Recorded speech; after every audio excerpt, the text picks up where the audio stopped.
guys, welcome back to our channel. இன்னைக்கு வீடியோல நம்ம மலாலா யூசுப்சாய் ஐ அம் மலாலா அப்படின்ற ஒரு ஆட்டோபயோகிராஃபி பத்தி தான் பார்க்க போறோம். ஆட்டோபயோகிராஃபினா அவங்களுடைய ஓன் லைஃப் பத்தி அவங்களே எழுதுறது தான் ஆட்டோபயோகிராஃபி. இப்போ வாங்க நம்ம வீடியோக்குள்ள போயிடலாம். The author Malala Yousafzai is a Pakistani education activist born in Mingora Swat valley. அதாவது இந்த மலாலா யூசுப்சாய் வந்து ஒரு பாகிஸ்தான் எஜுகேஷன் ஆக்டிவிஸ்ட். இவங்க வந்து ஒரு கல்விக்காக இவங்க வந்து குரல் கொடுக்குறவங்க. இவங்க எங்க பிறந்திருக்காங்கன்னா மெங்கூரா அப்படின்ற ஒரு இடத்துல பாகிஸ்தான்ல பிறந்திருக்காங்க. அது எங்க இருக்குன்னா ஸ்வாட் வேலே ஒரு பள்ளத்தாக்குல ஸ்வாட் அப்படின்ற இடம் பேரு. Become internationally noun after surviving எ தாலிபான் அட்டாக் இன் 2012. அதாவது 2012 வந்து தாலிபான்ஸ் வந்து இவங்களை அட்டாக் பண்ணியிருப்பாங்க. அதுக்கப்புறம் தான் இவங்க இன்டர்நேஷனல் லெவலில் எல்லாத்துக்கும் தெரிய ஆரம்பிச்சாங்க. Malala Yousafzai is the youngest ever Nobel prize laureate and received the Nobel peace prize. அவங்களுடைய சின்ன வயசுலேயே அவங்க வந்து நோபல் பிரைஸ் வாங்கியிருக்காங்க 2014. எதுக்காகனா பீஸ், அமைதிக்காக. அது மட்டும் இல்லாமல் ஃபார் ஹர் ஸ்ட்ரகிள் கேர்ள்ஸ் எஜுகேஷனுக்காக அவங்க என்னென்ன கஷ்டப்பட்டுருக்காங்களோ அதுக்கு எல்லாத்துக்குமே பொறுமையாக போராடினதுனால அவங்களுக்கு அந்த நோபல் பீஸ் பிரைஸ் வந்து கிடைச்சிருக்கு 2014. அப்போ மலாலாவோட ஏஜ் வந்து 17. அந்த மாதிரி பார்த்துடலாம். I am Malala is autobiography of Malala Yousafzai. இது வந்து அவங்களுடைய ஆட்டோபயோகிராஃபி, அதாவது அவங்கள பற்றி அவங்களே எழுதுறது. Written with journalist Christina Lamb. இது வந்து கிறிஸ்டினா லேம்ப் ஒரு பத்திரிகையாளரோட சேர்ந்து இவங்க எழுதியிருக்காங்க. The book tells the story of her life. இந்த புக் வந்து அவங்களுடைய வாழ்க்கையை பற்றி சொல்லுது. ஹர் லவ் ஃபார் எஜுகேஷன், எப்படி அவங்க எஜுகேஷன் மேலே அவங்க லவ்வாக இருந்தாங்க. The rise of the Taliban in Pakistan, எப்படி அவங்க பாகிஸ்தானுக்கு அகைன்ஸ்டாக இருந்தாங்க. And her fight for girls rights, girls உரிமைக்காக எப்படி போராடினாங்க. Malala was born in 1997. வந்து மலாலா வந்து 1997 பிறந்திருக்காங்க. எங்கன்னா மெங்கூரா இன் த ஸ்வாட் வேலி, அதாவது ஒரு பள்ளத்தாக்கு, ஸ்வாட் அப்படின்ற ஒரு பள்ளத்தாக்குல பாகிஸ்தான்ல வந்து இவங்க பிறந்திருக்காங்க. Father Ziauddin Yousafzai was a school owner and educational activist. இவங்க மலாலாவுடைய அப்பா பேர் வந்து ஜியவுதீன் யூசுப்சாய். இவங்க வந்து ஒரு school owner and educational activist. Strongly believed in equality and encouraged Malala to speak confidently perceive education. இந்த மலாலாவுடைய ஃபாதர் வந்து அவங்களுக்கு ரொம்ப சப்போர்ட்டிவாக இருப்பாங்களாம். எது இல்லைனா அவங்க வந்து ரொம்ப கான்ஃபிடென்ட்டாக அந்த எஜுகேஷனுக்காக இவங்க கான்ஃபிடென்ட்டாக பேசணும், வந்து ரொம்ப ரொம்ப நம்புறாங்க, அந்த என்கரேஜ் பண்ணுறாங்க மலாலாவை அவங்க அப்பா. Young age Malala loved learning and dreamed of becoming a doctor or politician. அதாவது மலாலா அவங்களுடைய சின்ன வயசுல அவங்க வந்து என்ன ஆகணும்னு ஆசைப்படுறாங்கன்னா டாக்டர் இல்லைனா பொலிட்டீஷியன். இதுதான் அவங்களுடைய கனவாகவும் இருந்திருக்கு. இதுக்காக தான் அவங்க படிக்கணும்னு நினச்சிட்டு இருக்காங்க மலாலா யூசுப்சாய். இவங்க எடுக்கிற எல்லா டிசிஷனுக்கும் அவங்க ஃபாதர் ஜியவுதீன் வந்து ரொம்ப சப்போர்ட்டிவாக இருக்காங்க. Her peaceful childhood changed when the Taliban led by வெசியுல்லா took control of the Swat valley. They banned girls from going to school, destroyed schools and imposed strict Islamic laws. Fear spread across the region. மலாலோட சைல்டுக்கு வந்து ரொம்ப ஃபுல்லாகவே கம்ப்ளீட்டாக change ஆகுது. எதனால Talibans, இந்த தாலிபான்ஸ் வந்து லீட் பண்ணுற ஒரு பேர் ஃபெசியுல்லா. இவன் வந்து ஃபுல்லாக அந்த ஸ்வாட் வேலையை வந்து கண்ட்ரோல் எடுக்கணும்னு நினைக்கிறாங்க. இவங்க கேர்ள்ஸ் எஜுகேஷனுக்கு அகேன்ஸ்டாக இருக்காங்க. தென் ஸ்வாட் வேலையை வந்து எங்களோடது அப்படின்னு சொல்கிறாங்க. இவங்க வந்து ஸ்கூல்ஸ் எல்லாம் கம்ப்ளீட்டாக டிஸ்ட்ராய் பண்ண ரொம்ப ஸ்ட்ரிக்டாக இருக்காங்க. ஸ்கூல்ஸை வந்து கேர்ள்ஸ் எஜுகேஷனுக்கு கிடைக்கக்கூடாது அப்படின்னு. Malala refused to stay silent. மலாலாவால் அமைதியாக இருக்க முடியல. அட் த ஏஜ் ஆஃப் 11, அந்த 11 வயசுலேயே அவங்களால இதெல்லாம் பொறுத்துக்கிட்டு இருக்க முடியல ஸ்கூலுக்கு போகாமல்.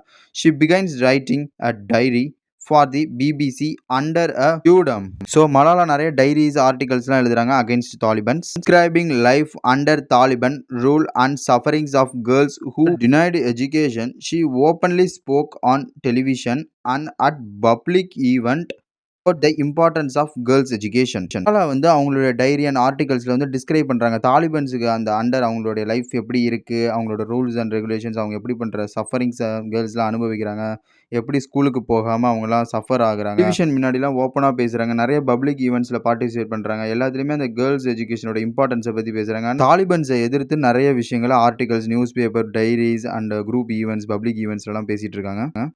Her activism made her a target on October 9, 2012. While returning home from school, a Taliban gunman entered her school bus, shoot her in the head. அவங்களுடைய போராட்டங்கள்லாம் எல்லா தாலிபனும் அவங்களை டார்கெட் பண்ண ஆரம்பிச்சிட்டாங்க. நான் October 9, அதாவது October 9, 2012 வந்து மலாலா ஸ்கூல்ல இருந்து அவங்க வீட்டுக்கு ஸ்கூல் பஸ்ல கிளம்பும் போது ஒரு தாலிபன் வந்து கன்னோட அந்த பஸ்குள்ள என்டர் பண்ணி அவங்க ஹெட்ல வந்து அட்டாக் பண்ணிடுறான். Attack shocked the world. அதாவது அந்த ஒரு கன் ஷூட், ஒரு தாலிபன் வந்து அந்த மலாலாவை சுட்டது வந்து ஒரு உலகத்தையே வந்து ஷாக் ஆக வச்சிருக்கு. Malala was seriously injured and taken to a hospital in Pakistan and later moved to the United Kingdom for advanced treatment. மலாலாவுக்கு வந்து ரொம்ப சீரியஸான ஒரு இன்ஜூர்ட், காயம் ஏற்பட்டிருக்கு. ஸோ அவங்கள உடனடியாக ஹாஸ்பிட்டல் கொண்டு போகிறாங்க பாகிஸ்தானுக்கு.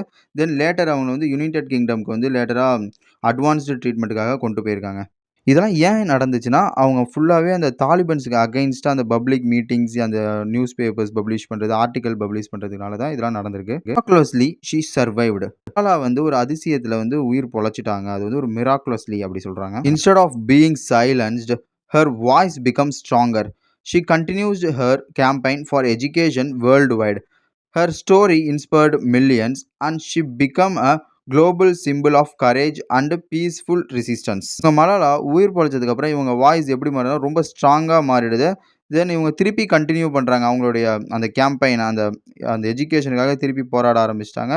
உலகம் முழுக்க இவங்களுடைய வாழ்க்கை இந்த ஸ்டோரி வந்து மில்லியன்ஸ் பல லட்சக்கணக்கான பேரால ஈர்க்கப்படுது. And she became a global symbol. இவங்க உலகம் முழுக்க ஒரு பெரிய ஒரு ஃபேமஸா ஆயிட்டாங்க. தென் இவங்க வந்து ரொம்ப பீஸ்ஃபுல் அண்ட் மரியாதையாவும் இருக்காங்க. ரொம்ப பீஸ்ஃபுல் ரெசிஸ்டன்ஸ். அந்த வேர்ல்டு வைட் அவங்கள எப்படி பார்க்குறாங்கன்னா, ஒரு குளோபல் சிம்பிள். ரொம்ப மரியாதையாகவும், ரொம்ப இவங்க பொறுமைசாலியாகவும் அவங்கள வந்து பார்த்துட்டு இருக்காங்க மலாலா யூசப்சாய. இதனால அவங்க உலகம் முழுக்க எல்லாத்துக்கும் இவங்க தெரியப்படுறாங்க Malala Yousafzai.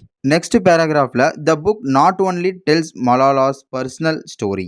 Book not only tells Malala personal story but also explains Pakistan political history, the rise of extremism and the cultural background of the Swat Valley. Book வந்து மலாலாவுடைய பர்சனல் லைஃப்பை மட்டும் சொல்லல, அந்த ஒரு பாகிஸ்தானுடைய பொலிட்டிக்கல் வரலாறு அந்த ஹிஸ்டரியை பற்றி சொல்லுது. And rise of extremism and the cultural background of the Swat valley, அந்த ஸ்வாட் பள்ளத்தாக்குடைய ஒட்டுமொத்த கலாச்சாரத்தையும் எக்ஸ்பிளைன் பண்ணுது இந்த மலாலா யூசப்சாயோடைய சுயசரிதை. ஆட்டோபயோகிராஃபி ஐஎம் மலாலாவோட மெயின் தீம்ஸ்லாம் பார்த்துடலாம்.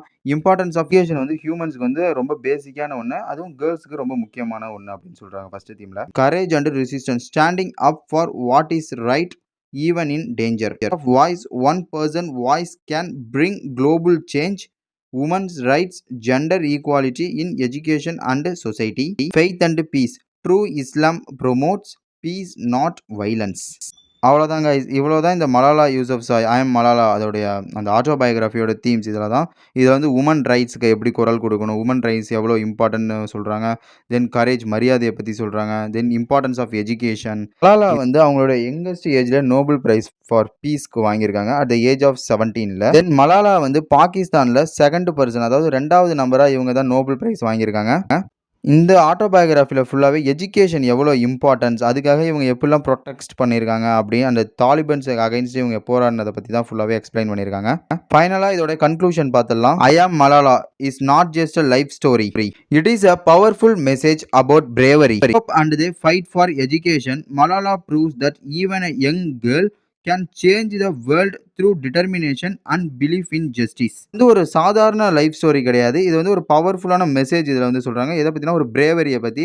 இது வந்து ஹோப், அந்த fight for education. Then Malala proves அவங்க என்னதான் ஒரு சின்ன பிள்ளையாக இருந்தாலுமே அவங்க வந்து ஒரு பொண்ணு நினச்சா ஒரு வேர்ல்டை வந்து ஒரு டிட்டர்மினேஷன், தியாகம், அந்த உண்மை நீதி நினச்சா எப்படி மாற்றலாம் அப்படின்னு சொல்லி இதில் அந்த ஆட்டோபயோகிராஃபியில் சொல்லியிருக்காங்க. ஓகே காய்ஸ், நெக்ஸ்ட் என்ன டாப்பிக்கில் வீடியோ போடலான்னு கமெண்ட்டில் சொல்லுங்கள். தேங்க்ஸ் ஃபார் வாட்சிங்.